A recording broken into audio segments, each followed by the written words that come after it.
Just returned today from a road trip where I picked up some 1950s TVs from a guy that was advertising them.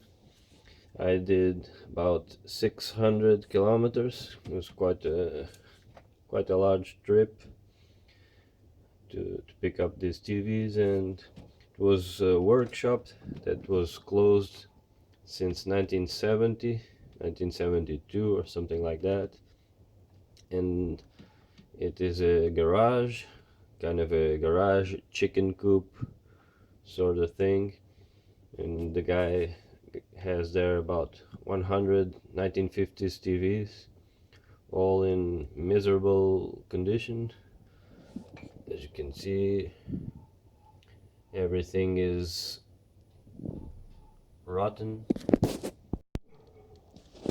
All of those are infected by woodworm and rotten and really in a very sad shape.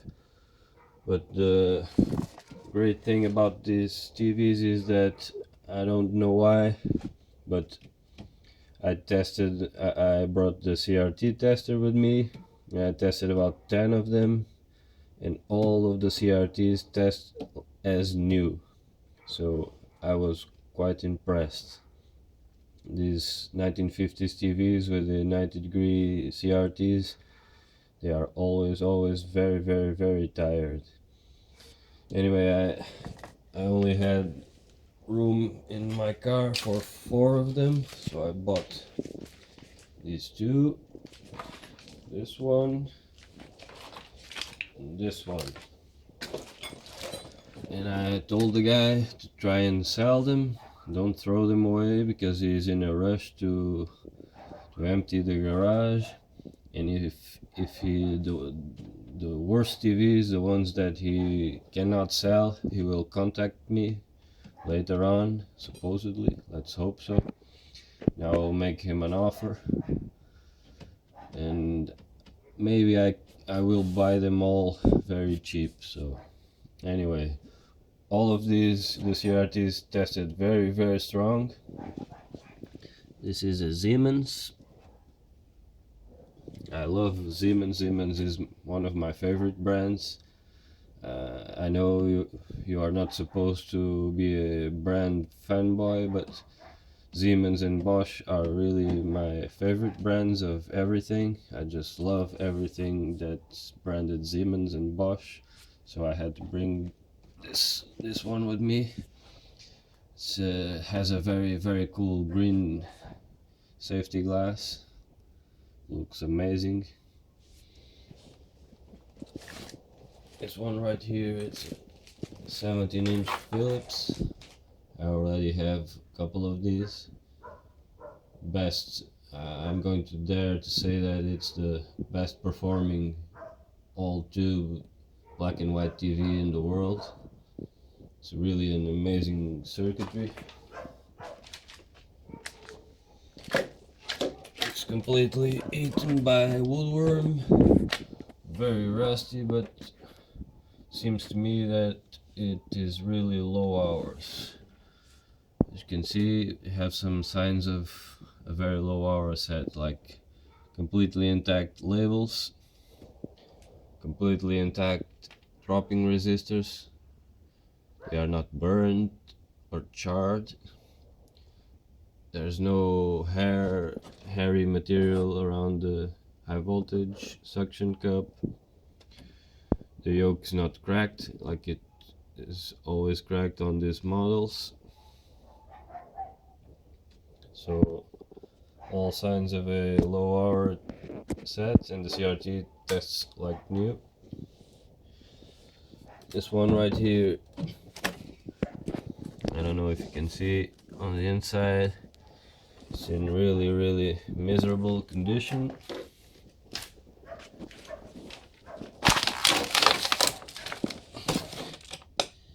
It's a Normandy Diplomat, and this will be a parts TV because I have the exact same model, completely restored, cabinet completely restored, but it's missing a CRT and some parts on the inside. The high voltage overwind is defective. It's missing the video detector little box and a couple of more parts that I took out of it. So between this and the other one, I will make one working TV. And right here, got another Normandy. This one has a kind of an orange tint to the glass. It looks really cool. So I brought it. It's completely rotten also. A lot of woodworm that can be fixed, I think. I think I can fix that. And besides that, I brought, where it is, a signal generator. It's a Taylor model 67A. A pretty sad shape. Power cord is totally brittle. I don't know if it works. Paid 35 euros for this and 40 for each TV. I also brought in a heat kit capacitor tester. I have been looking for one of these for a couple of years. Here in the country they are impossible to find, and when you find one they ask a lot of money for it. These are cheap in the United States, and in the UK not so much, but they are cheaper than here. But what kills the deal is the shipping costs, so paid also 35 for this. It's in decent cosmetic shape, shouldn't be too hard to restore. Not that I need this, I don't need it. I have other ways to test capacitors for leakage, but it's a really cool piece of gear with the eye and whatnot. So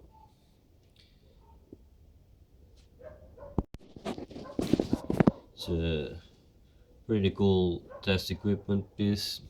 I guess you are not a real TV tech or radio tech guy till you have one of these, so here it is.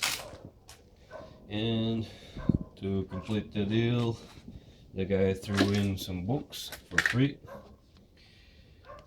This is a manual for a signal generator, Normandy. I don't have the signal generator, but I brought the manual with me. This is another manual. It's for a TV wobbler. Let's turn off the light. It's a wobbler for TV alignment. Got here the warranty card.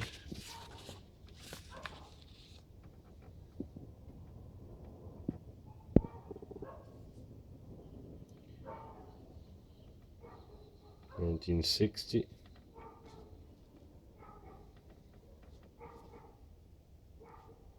Really cool.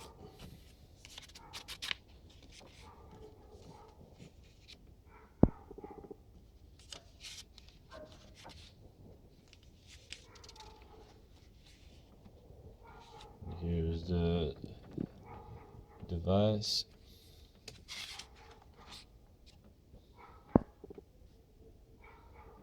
There it is, being used to align a Normandy Diplomat TV like this one down in here, together with a scope.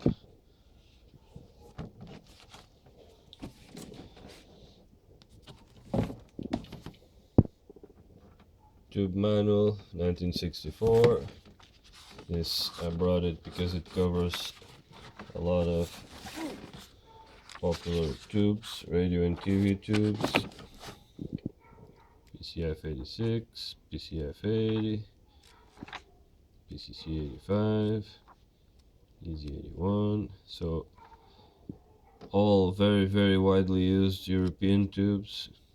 So I brought it with me. Unit 4.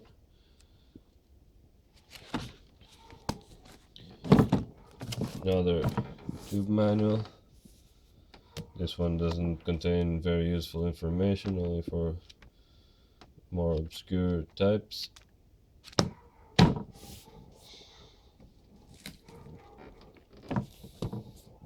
TV manual in Portuguese. This is chapter 1. It's kind of an introduction to TV. Not very useful information here, mostly theory about how TV systems work, but it's a really cool book.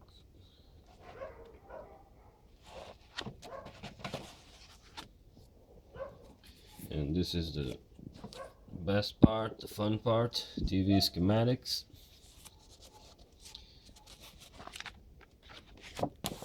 TV schematics, volume number 1, in Portuguese.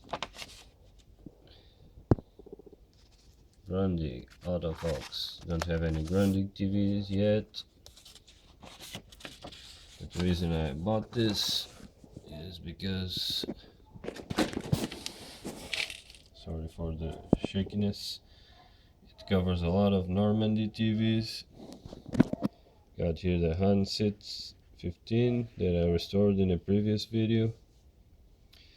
Got here the Philips 17TX 210A, which is this girl right here.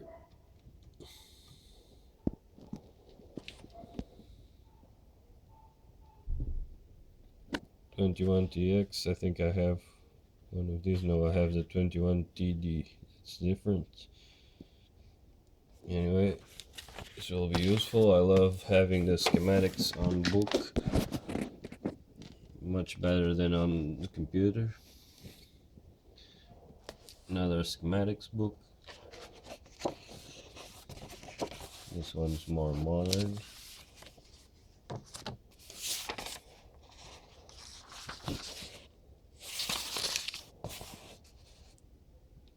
'50? Is that a date? I don't know. Maybe not. This is just schematics just for Philips TVs. This is the most useful book that I brought with me. All of these models listed here are familiar to me. Philips is the 50s and 60s was the brand that sold most TVs here in Portugal. So if you go look for vintage TVs, you're going to find 70% Philips TVs or Philips clones. So this will be very, very useful. This one's starting by X24, X20, the X19.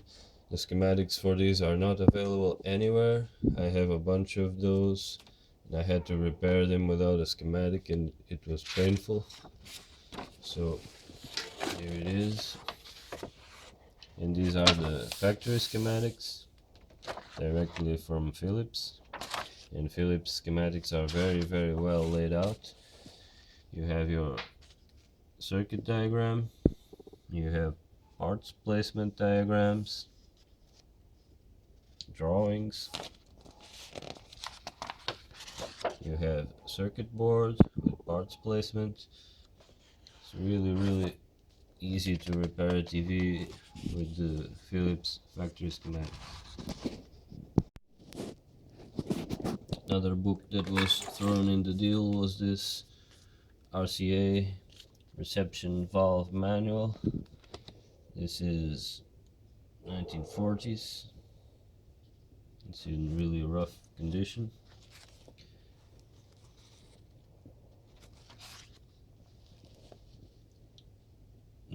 Not something that I'm going to be reading very often or referencing to very often, but it's a cool book, very old.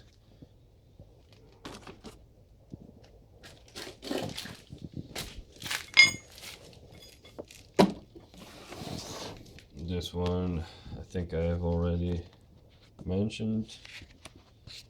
Philips schematics. Yes, I already mentioned this one.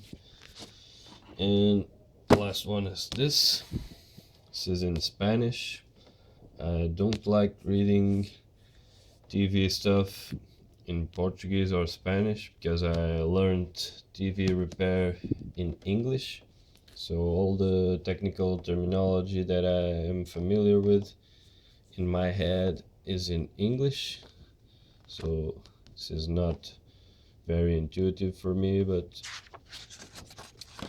this is a TV malfunction, symptoms, diagnostic, and solution for 202 cases. So what this is a quick reference book where you have, let's see, shows you different malfunctions, unstable picture, horizontal instability, hum, horizontal instability, insufficient height, no vertical sweep, defective linearity, linearity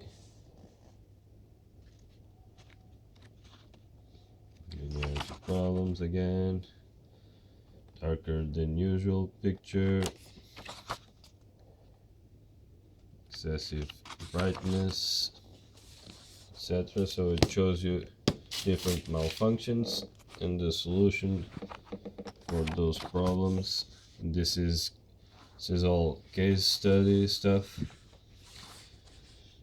How can I explain that? So instead of showing you the problem and the possible causes, it shows you the problem and the solution in a particular set.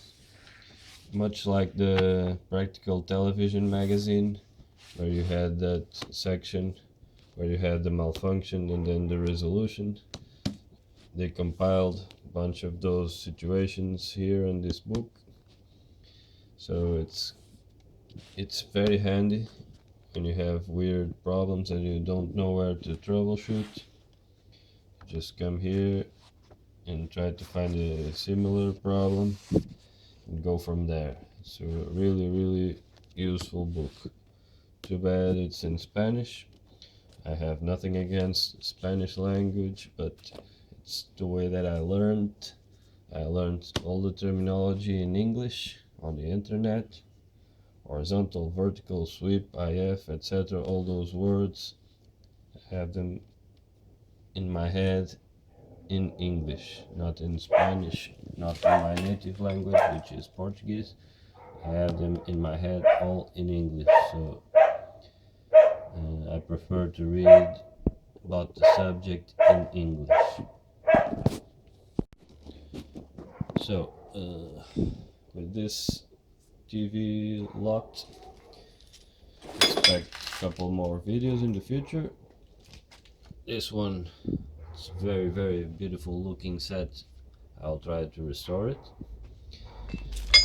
This one will be a carpentry challenge. It's completely rotted away, but I'll try to restore it. This one should be an easy fix. Just 2 or 3 capacitors and a polish should do the job. And some woolworm treatment on the bottom. This one is a different story. This one is in really sad condition, but I have another one, so I'll try to make 1 out of 2, and this will be my future project. But the first thing I think I will try to repair is this capacitor tester. This will make a fun weekend project. Shouldn't take too long to clean it and repair it. And I think the next project will be this. So stay tuned and see you next time.